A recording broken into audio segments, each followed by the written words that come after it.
नमस्कार दोस्तों, आप सबका स्वागत है चावला एजुकेशन ऐप पर। मेरा नाम है अशोक चावला। और दोस्तों, आज हम जिस पाठ्य योजना के बारे में चर्चा करने वाले हैं वो है विज्ञान की पाठ्य योजना यानी साइंस का लेसन प्लान, और जिसका प्रकरण यानी शीर्षक है गुरुत्व आकर्षण।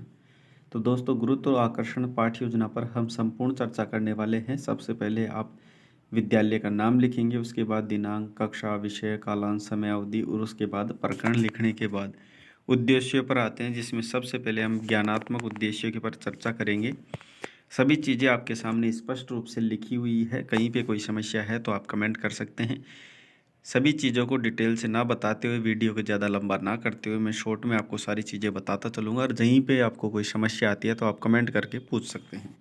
सबसे पहले ज्ञानात्मक उद्देश्य हैं, जिसमें विद्यार्थियों की अपेक्षा की जाती है कि वे अभिकेंद्रित बल, गुरुत्वाकर्षण का सार्वत्रिक नियम तथा गुरुत्वाकर्षण के सार्वजनिक नियम का महत्व प्रत्यास्मरण करें इत्यादि। इन दोनों संबंधित है, जो सार्वत्रिक नियम तथा गुरुत्वाकर्षण के सार्वत्रिक नियम के महत्व का प्रत्याभिज्ञान करेंगे।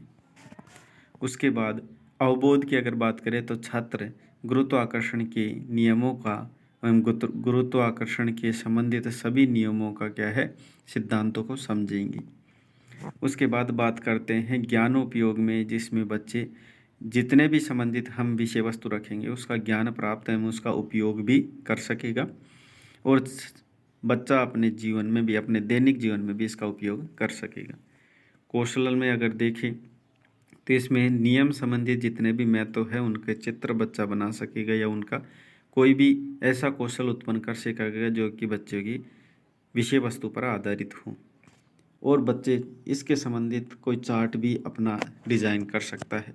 अभिरुचि की बात करें तो बच्चों की जितनी भी संबंधित, इससे संबंधित पुस्तकों एवं जो भी प्रतिलिपियां हैं उनसे रुचि ले सकेगा। अभिवृत्त्यात्मक में बच्चा अपना सकारात्मक दृष्टिकोण विकसित कर सकेगा।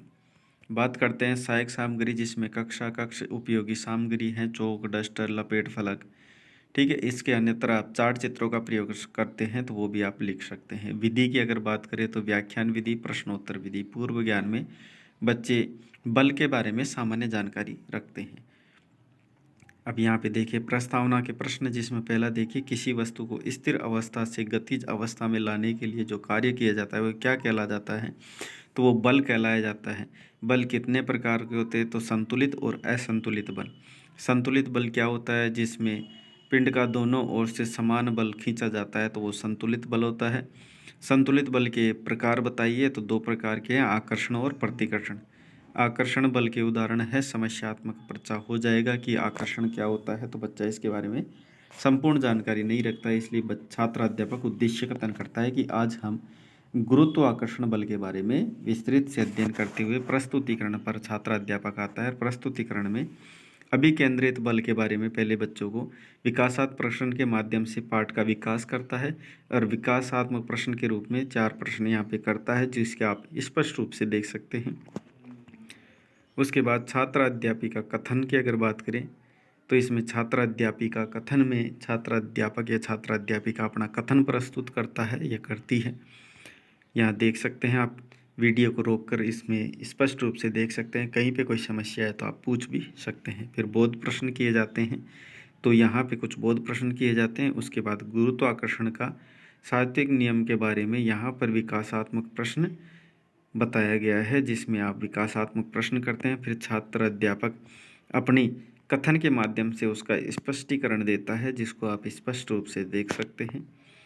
कहीं पे कोई समस्या है तो आप पूछ सकते हैं।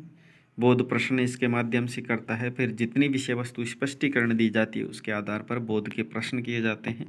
और उसके बाद तीसरा पॉइंट है अपना गुरुत्वाकर्षण के सार्वजनिक नियम का महत्व समझाया जाता है, जिसमें विकासात्मक प्रश्न किए जाते हैं।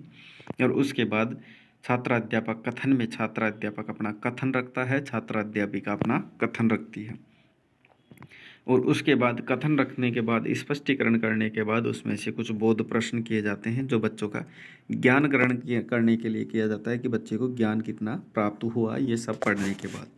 अब 3 बिंदुओं के माध्यम से विषय वस्तु का स्पष्टीकरण देने के बाद मूल्यांकन प्रश्न किए जाते हैं, जिसमें बच्चों का आकलन किया जाता है। ये देखिए आपके सामने वस्तुनिष्ठ प्रश्न हैं 2, और उसके बाद अति लघुतरात्मक प्रश्न हैं, और उसके बाद लघुतरात्मक प्रश्न भी यहाँ पे दिए गए हैं। अंतिम रूप से निबंधात्मक प्रश्न के रूप में भी दे सकते हैं आप। उसके बाद निबंधात्मक प्रश्न के बाद पर्यवेक्षक टिप्पणी भी यहाँ पर लिखी गई है, जिसमें पर्यवेक्षक अपनी टिप्पणी देता है। और यहाँ पे गृह कार्य के रूप में आप कोई भी एक प्रश्न जो विषय वस्तु आधारित है वो बच्चों को दे सकते हैं कि गुरुत्वाकर्षण बल के बारे में विस्तार से आप समझाइए। ऐसा करते हुए आप गृह कार्य भी दे सकते हैं। तो दोस्तों, ये थी अब तक की हमारी बनाई गई पाठ्य योजना है। जो आपको अगर पसंद आती है तो हमारे वीडियो को ज़रूर सब्सक्राइब करिए चैनल को, और ज़रूर वीडियो को लाइक करिए। बाकी मिलते हैं ऐसी ही नई रोचक पाठ्य योजना के साथ। आज का हमारे पाठ्य योजना का टॉपिक गुरुत्वाकर्षण आपको कैसा लगा, आप ज़रूर अपनी राय अवश्य दें। वीडियो देखने के लिए आपका बहुत बहुत धन्यवाद।